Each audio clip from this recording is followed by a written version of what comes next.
Halo teman-teman mahasiswa, saya Dr. Gigi Olivia Budihargono, spesialis prostodonsia yang akan menjadi penanggung jawab mata kuliah Komunikasi Kesehatan di semester 1. Pada kesempatan kali ini, saya akan memberikan ulasan singkat apa yang akan kita pelajari dalam mata kuliah ini. Setelah menyelesaikan mata kuliah ini, mahasiswa diharapkan mampu untuk menganalisis praktik komunikasi kesehatan melalui penguraian dasar-dasar komunikasi dan halangannya. Komunikasi kesehatan ini tentu sangat penting bagi calon dokter gigi untuk berkomunikasi dengan pasien dan profesi kesehatan yang lainnya. Mari kita simak tahapan pembelajaran komunikasi kesehatan ini. Pada modul pertama, kita akan mempelajari tentang dasar komunikasi.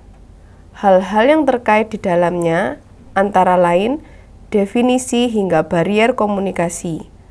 Modul ini akan kita pelajari pada minggu pertama hingga keempat. Pada modul kedua, kita akan mulai masuk dalam komunikasi kesehatan diawali dengan komunikasi dokter-pasien. Modul ini akan kita pelajari pada minggu kelima hingga ke-8. Pada modul ketiga, kita mempelajari komunikasi dokter dengan cakupan area yang lebih luas lagi, yaitu komunikasi dokter dengan tenaga kesehatan lain, dokter dengan profesi non-tenaga kesehatan, dan komunikasi dokter dengan masyarakat.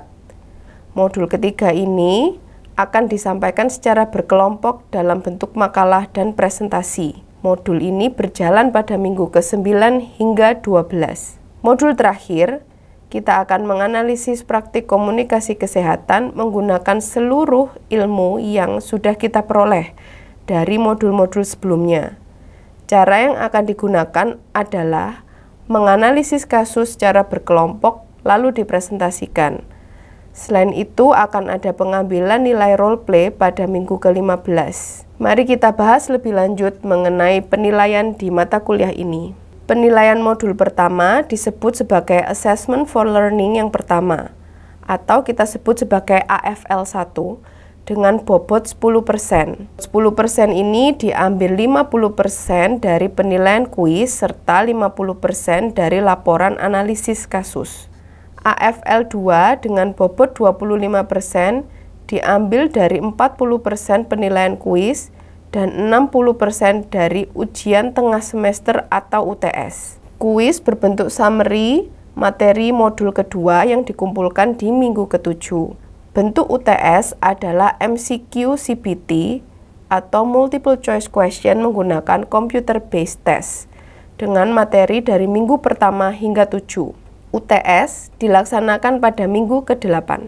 AFL 3 berbobot 35%, diambil 40% dari penilaian makalah dan presentasi kelompok.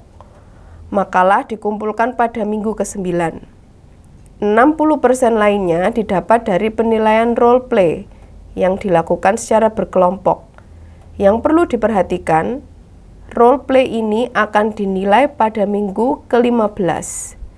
Mahasiswa akan berperan sebagai dokter dan lain-lain yang dapat mewakili komunikasi kesehatan secara keseluruhan.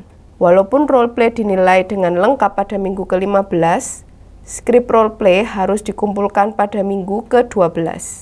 Penilaian terakhir adalah Assessment of Learning Performance atau ALP dengan bobot 30%. Pada minggu ke-13 dan 14, mahasiswa akan disuguhkan kasus yang perlu dianalisis dan diberi solusi. Analisis kasus ini berbobot 35%.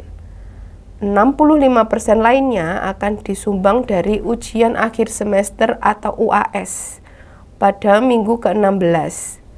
Bentuk UAS adalah MCQ CBT dengan materi dari awal hingga akhir perkuliahan mata kuliah ini. Demikian course overview mata kuliah komunikasi kesehatan ini. Selamat mempersiapkan dan semoga sukses. Saya Dr. Gigi Olivia, salam entrepreneur.